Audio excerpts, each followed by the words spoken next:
Officials have arrested nearly 100 people after a crowd of protesters stormed the lobby of Trump Tower in New York City.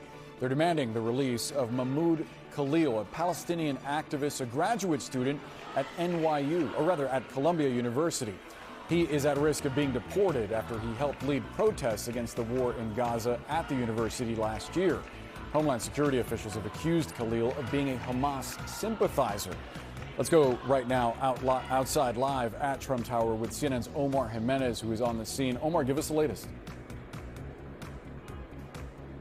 Yeah, so Boris, about 100 people were arrested as part of this protest that took place inside Trump Tower behind me on multiple levels, 2 different levels of that main sort of lobby entrance to the tower here, as we understand from police. And they were protesting on behalf of Mahmoud Khalil. Jewish Voice for Peace was the group that was leading these particular protests that we saw. And when we first got to the scene, we saw dozens of protesters in zip ties being loaded onto buses where they were taken to central booking, as we understand from New York police. But the chants that we heard from supporters that even gathered on the outside of some of these barriers that police put in place to keep crowds sort of at bay were things like "Fight Nazis, not students," and protesting on behalf, again, of Khalil, who is still being held in ICE custody as those legal proceedings play out as well. We spoke to one of the organizers of Jewish Voice for Peace about why they wanted to come out here. And to them, they said they did not want the First Amendment entrenched on, which is what they believe Khalil was doing over the course of leading some of the protests we saw out of Columbia University. But also they wanted to show solidarity from the Jewish people as well. As those were the words that one of the organizers told me as we spoke to her, as some of her protesters were being loaded onto these buses. There were no violent incidents in regards to the arrest themselves. Once they were taken into police custody, there did not seem to be any resistance. We did not hear of any resistance from police as well, but definitely a protest that grew to over 100, as we understand from both organizers and police, took place inside Trump Tower, organized in just a matter of hours and happened very quickly.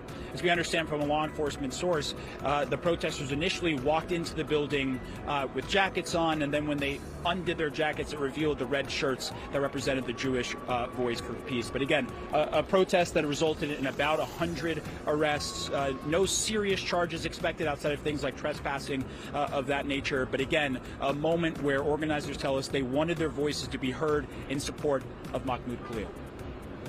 Omar Jimenez live for us in Manhattan. Thank you so much, Omar. Brianna? Joining us now, CNN senior national security analyst Juliette Kayyem. So, Juliette, over 120 people entering Trump Tower, a law enforcement official telling CNN at the height of this. Tell us a little bit about that security setup there now that it's not Trump's official residence. Yeah, so I'm surprised by this. I would have assumed that just given the public nature of Trump's commercial activities, it would be very difficult to have 100 people come. It was clearly a secretively planned protest, and they were arrested as they should be. They trespassed, but they were also nonviolent, and this country has a long tradition of nonviolent protest. We'll see what happens in the courtroom or what's decided about them. I have no doubt that there will be increased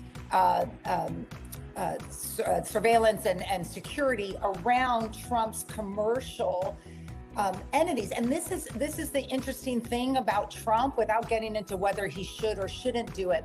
And we saw this with Elon Musk with the Teslas, because they've broken down the distinction between their public roles and their private commercialization, monetization roles. You are seeing these protests touch them in their commercial space. We saw this with Elon Musk and attacks on Tesla, as well as now this protest.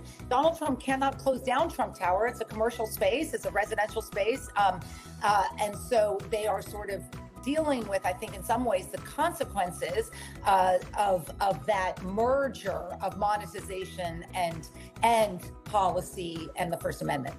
So these arrests, charging people with obstructing government administration, for failing to move when the dispersal order came because the location is private property, and in certain cases resisting arrest. Tell us about those charges.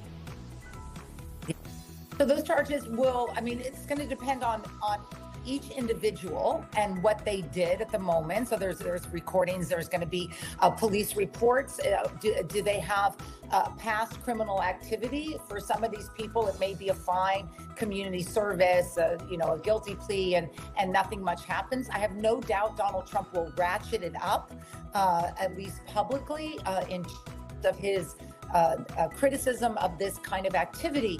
The interesting thing about this is this was organized by a Jewish group. So the narrative of, sort of pro-Hamas, pro-Palestinian equals pro-Hamas Arabs that is often used, and it was used in Mahmoud's case, Khalil's case, is harder to make against Jewish organizations. I have no doubt that that's why they did it, because there's great diversity within the Jewish American population about what's going on, divisions amongst them. And I think that's a very important part of this narrative of who it was organized by and why. All right, Juliette Kayyem, thank you so much for taking us through that. And actually, what do you expect moving forward? As we heard, obviously the security folks who were there had called for additional units. Do you think that's probably something they're going to have in place temporarily for a while? Yes, I think so. I think as this case in particular touches on, New York specifically, because it's Columbia, and a very animated community in New York amongst the sort of, I would say, the Israeli and constituencies. There's diversity within those constituencies, as I was saying, is going to get played out in New York, and that's where a number of Trump's properties are. And this is a difficult issue for the NYPD because of the commercial demands of Trump Towers. He needs them to be open. You can't close them. I mean, those are, as you know, those are retail spaces on the top, on a variety of floors. There are people come in and out, and that's the commercial part of it. And we've never dealt with this before because we've never had a president who had commercial activities consistent with or parallel with his political position, President of the United States, or in Elon Musk's case, the selling of Teslas.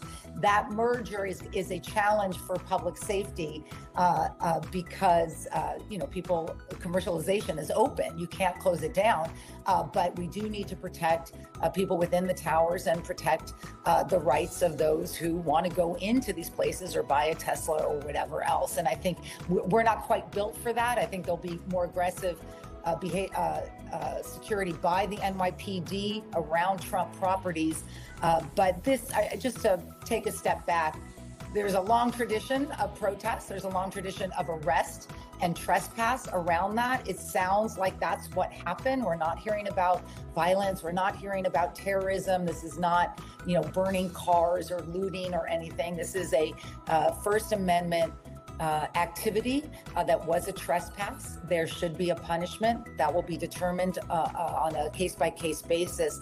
But I don't think that, this is not one of those things where it's like domestic terrorism or anything like that, though I highly believe that Donald Trump wants to increase the focus around this arrest for reasons that have almost nothing to do with anti-Semitism or even immigration at this stage.